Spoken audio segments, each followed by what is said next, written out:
We'll be back in New York City after I finish work. Does this come from Westbury? Out of Westbury. How did the show go? Okay, thanks. Okay. Everyone knows the name Tom Jones. His singing, his charm, and being on stage with him. But behind all the glitz and glory, there was someone who really got to him. People loved his songs, his energy was contagious, and he seemed bigger than life. But not many people knew about the stress that had been following him for years. It wasn't just a small fight. He made some decisions about music and life because of this long-lasting fight. What happened and who it happened to is a story that not many people have heard before. Early life and work. Thomas John Woodward became Tom Jones on June 7, 1940, in Treforest, Wales. He came from a poor family. Thomas Woodward was his father and Frida was his mother. Thomas worked as a coal worker and they taught him the value of family. Tom was English for the most part. He was partly Welsh because his mother was Welsh. Tom liked to sing as a child and did so at family gatherings, parties, and school events. He felt more confident when he was listening to music. He wasn't interested in school or sports. He was told he had cancer when he was 12. He was stuck in bed for 2 years and got by listening to music and drawing. He would say that it was the worst time of his life later on. Jones began making music professionally in 1963. When he became the lead singer of the Welsh beat band Tommy Scott and the Senators, which was getting a lot of press in his home country. At first, his efforts to record songs by himself with producer Joe Meek failed, but fate soon started to step in. Decca director Peter Sullivan saw the band play and put them in touch with manager Gordon Mills. Mills gave Thomas Woodward, who was having a hard time, his now famous stage name, Tom Jones, which came from a hit movie in 1963. This put Woodward on the path to fame. Tom's first song, Chills and Fever, came out at the end of 1964. It wasn't very good. But the next one, It's Not Unusual, became a worldwide hit right away. It went straight to the top of the British charts and the top 10 in the US, putting him right in the lead for the British invasion. Many movies, like Thunderball and What's New Pussycat, used his theme songs. Mills got them for him. Tom wasn't sure about the second one at first, but Burt Bacharach persuaded him. And it became famous. More people became aware of him after he won the Grammy Award for Best New Artist in 1966. He met Elvis Presley on a Hollywood set around that time. They became good friends. Things changed in the late 1960s. Jones's fame dropped, so Mills changed him into a crooner, which added to his musical style. I'm Coming Home, Delilah, and I'll Never Fall in Love Again were just 3 hits that put him at the top of the charts in both the UK and the US. Tom also became a TV star with This Is Tom Jones, which ran from 1969 to 1971 and got him a Golden Globe nod and a lot of attention around the world. In the 1970s and 1980s, he tried his hand at country singing, acted in a number of TV movies, and kept performing in Las Vegas to keep his style and energy alive. Along the way, the song, A Boy From Nowhere, from 1987 and the MTV hit, Kiss with Art of Noise, cover of Prince's, Kiss, in 1988 were both big hits. Even more good luck came his way in the 1990s and 2000s. In 1989, he got a star on the Hollywood Walk of Fame. He also worked with Van Morrison, played at Glastonbury, and put out popular albums like Reload in 1999. In 2006, he was knighted for services to music. He continued to tour the world, perform at big events, work with younger artists, and, starting in 2012, coach on The Voice UK. Tom Jones kept making songs well into his 70s and 80s. He put out records called Praise and Blame, Spirit in the Room, and Surrounded by Time, which all show how versatile he was and how much he loved music. He has worked for more than 60 years.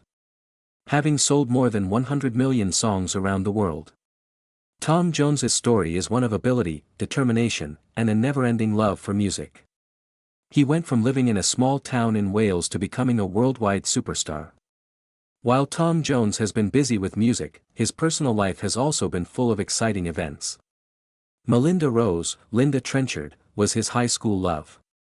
They were married on March 2, 1957, and she died of cancer on April 10, 2016. They got married when they were 16 and found out she was pregnant. Soon after, their son Mark was born. Jones worked in building and at a glove factory in the beginning to support his young family. This was a long time before his name became famous all over the world.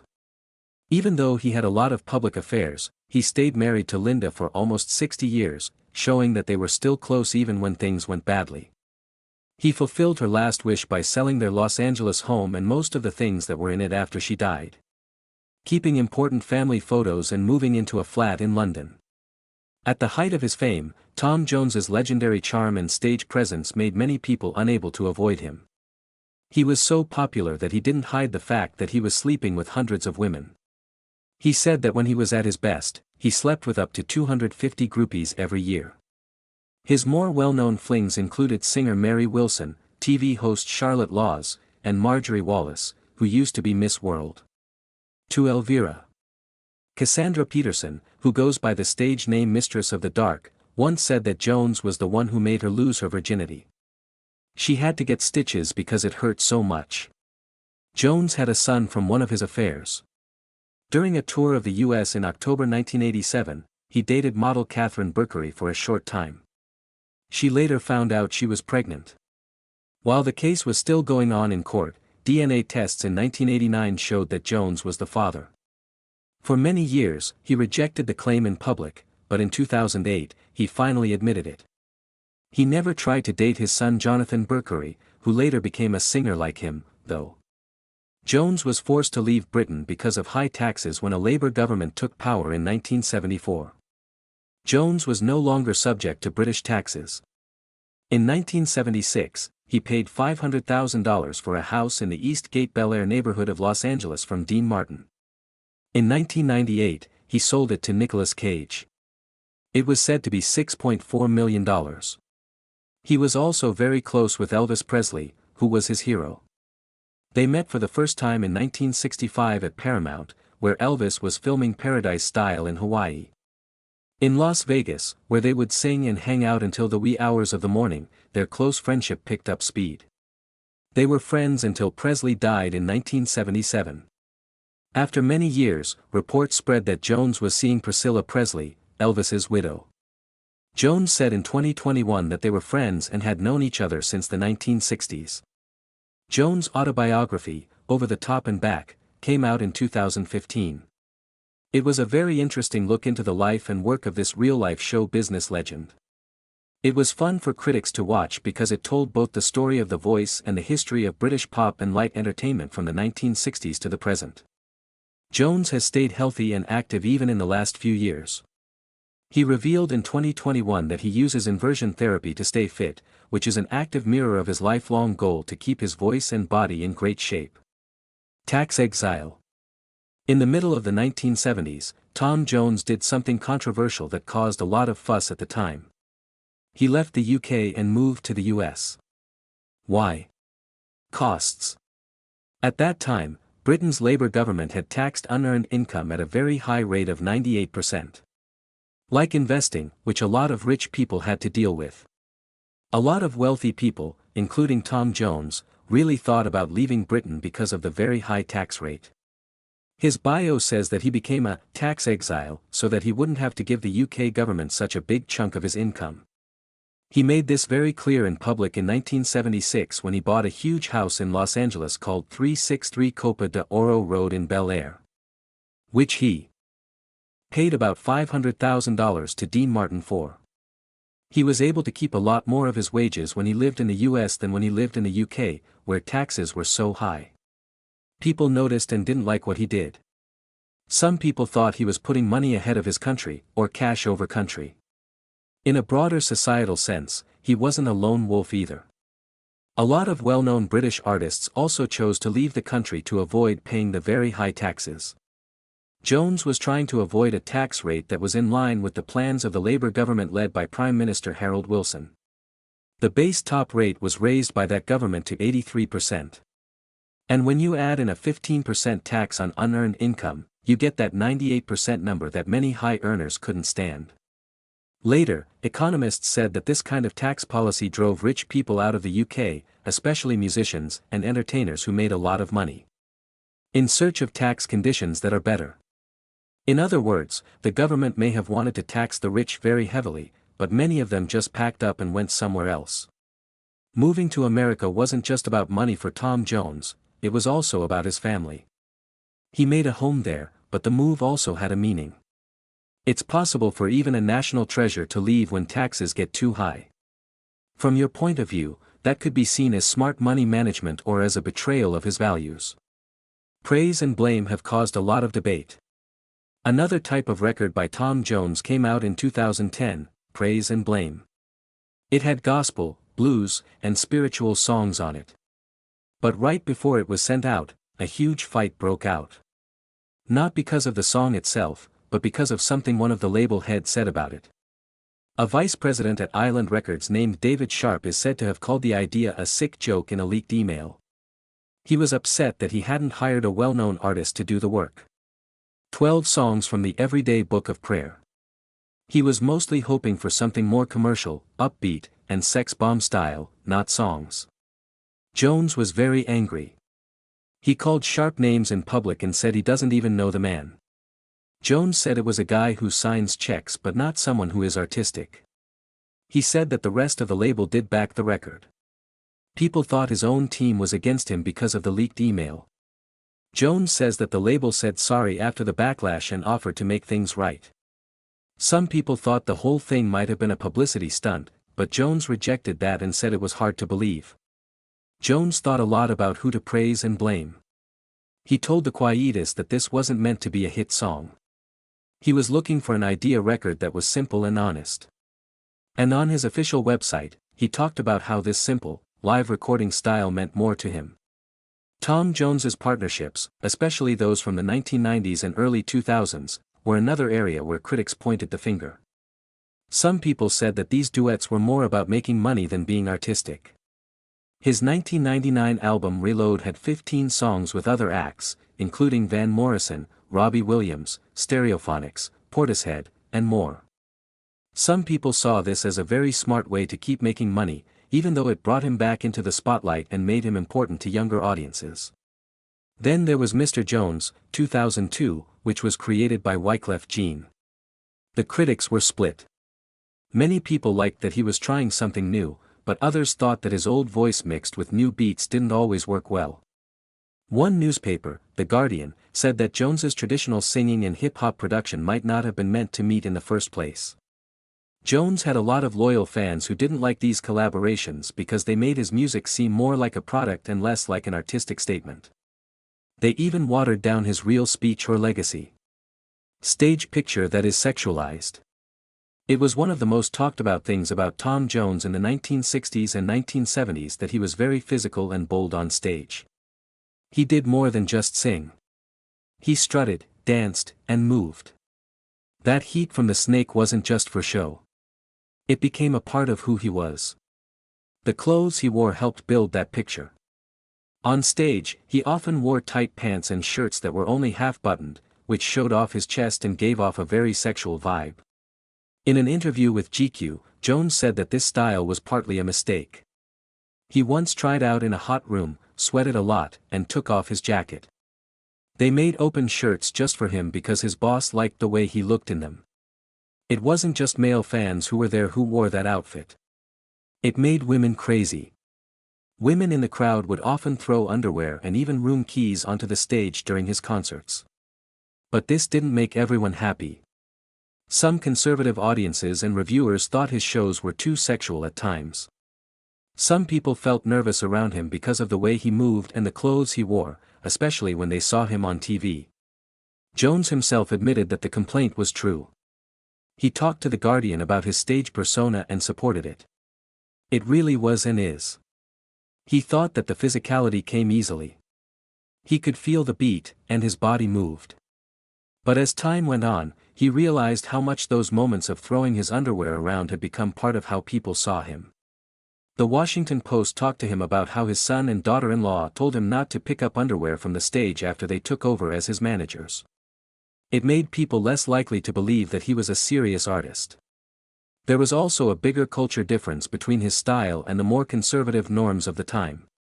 During those times when TV clothes were more closed up, he was sexy in his open-chested shirts. For some, he crossed the line, but for others, it was just his charm that made him unbeatable. It was never just the voice that made Tom Jones stand out on stage. It was about passion, showmanship, and getting close to someone. That made him an idol to many, but it also caused a lot of discussion about what was okay to do on stage and what fame could look like. And what an artist could do to show their sexuality. Reception of autobiographies.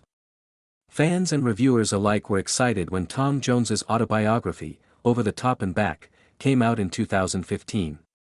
After all, the voice himself is the best person to tell the story of his crazy, decades-long career. But the book got mixed reviews, mostly because it skipped over or left out some of the more interesting and controversial parts of his life. Some people didn't like how Tom talked about his personal life because they thought it was too safe. A review in IOL says that the book tells the story of his 60 years, even though his wild years were well known to have included affairs and even an illegitimate son. But outside of denying one claim, there is no mention of ties other than marriage in the 500 pages. For example, nothing is said about his relationship with model Catherine Berkery or their son Jonathan. A lot of people were surprised by that, since the story had been all over the news. The Austin Chronicle went on to say that Tom doesn't kiss and tell, but he does talk openly about his fame, his early problems, and his love for his longtime wife Linda. Their review of the book called it surprisingly chaste, and they said that even though he admits to living a high-flying life, he doesn't dwell on it too much. While reading the book, some people thought the tone was a bit forced. Adrian Higgins, a reviewer for The Washington Post, said that while Tom talks a lot about his work and artistic journey, he isn't honest about some important parts of his life. He also said that the book is full of bad language, which seems odd for someone who calls himself thoughtful. He suggested that this might be because a ghostwriter helped him shape his voice. Not all of the feedback was bad, though. Kirkus Reviews said that the book was engaging and enlightening, when Tom thinks about how far he's come and how humble his Welsh roots are. A lot of people liked how real his voice was, sometimes raw and honest, and sometimes self-aware. The actor Jonathan Pryce read the radio version, which was also well received. Audiophile magazine said that Tom talks about his family, but he does so in a way that keeps it in the background. He talks more about his work than about deep personal things. Many other readers agreed on Goodreads, a site where regular readers share their thoughts. They liked how Tom told the story, but they thought he could have gone deeper. Some readers said they would have liked to hear more about his relationships or hard times, but most said it was fun to read and interesting. In Over the Top and Back, Tom Jones is shown in a warm, funny, and mostly positive light. It hails his rise from a poor Welsh kid to a world-famous musician, and he talks about many important events. You might find some parts of the book a little too clean, though, if you were hoping to read about the more private or controversial sides of Jones' personality. That's a real weakness holding back, but what you wanted to get out of it, his wealth, determines whether you see it as a strength or a weakness. Tom Jones is one of the most famous singers, and he also has a lot of money. It is thought that he is worth about $300 million. He got rich over many years by selling records, going on world trips, appearing on TV, and smartly licensing his songs. His song library brings in a lot of money for him. Even now, his old music is still making him a lot of money. He gets paid fees every time his old songs, like It's Not Unusual, Delilah, and Green Green Grass of Home, are streamed, played on the radio, or used in commercials. He also made a lot of money by performing. His voice has stayed in high demand through foreign tours with arenas and months-long residency shows in Las Vegas. He paid about $500,000 for a huge house in Los Angeles in 1976. It was located at 363 Copa de Oro Road in Bel Air. In 1998, he sold that house for about $6.4 million, which was a very smart business move. It's clear that his real estate purchases paid off. Jones has also kept up with the times and been busy over the years. He has been on TV shows, like as a teacher on The Voice UK, and he has kept touring, which brings in a lot of money. He is in his 80s, but his shows and music library still bring in millions of dollars every year. Aside from music, he knows a lot about money. He worked at his music job like it was a business, not just a hobby. He has left a long financial legacy because of this. Overall, Tom Jones's wealth shows how talented he is and how smart he is at handling his money over a long, successful career. Rivalry that has been going on for a long time. Engelbert Humperdinck and Tom Jones have been rivals for decades, and Jones has made it clear that he doesn't want to make peace. They didn't start out angry in their relationship. They were on the same label and had the same boss in the 1960s, whose name was Gordon Mills. But what started out as fun competition turned into something much worse. It was a big surprise when Tom said in his 2015 interview, "Once a C***, always a C***." He was talking about Engelbert. That's not really a nice praise. Later, he got even more angry and called Engelbert a jerk. He also said, "We broke up years ago," which made it clear that he didn't want to make things right. But Humperdinck didn't remain quiet. He has said in public that he's sorry there is a fight, saying that he feels bad that Tom is always upset. He has tried to reach out and make peace. In 2013, he even tweeted an idea for a duet to praise Gordon Mills, who used to be their manager. Jones never answered, though. It is still not clear what caused all this stress. Some stories say their rivalry grew as they both tried to get big while Mills was in charge. After Humperdinck left Mills' label, things got worse. No matter what the reason is, Tom's anger has clearly not gone away. When he talked about Engelbert in an interview in 2024, he called him a P*******K and said, "There is nothing friendly about me and Engelbert." To sum up, Engelbert Humperdinck is probably the person Tom Jones seems to hate the most. Their fight goes back a long time. There are no signs that their bad blood will go away. And Jones's words make it clear how much he dislikes them. Engelbert's answer. Tom Jones attacked Engelbert Humperdinck in public and even called him a bad name. Engelbert didn't get mad or insult Jones back. He actually seemed to understand, and he told Tom gently that he felt bad for him, saying that life is too short to be angry all the time.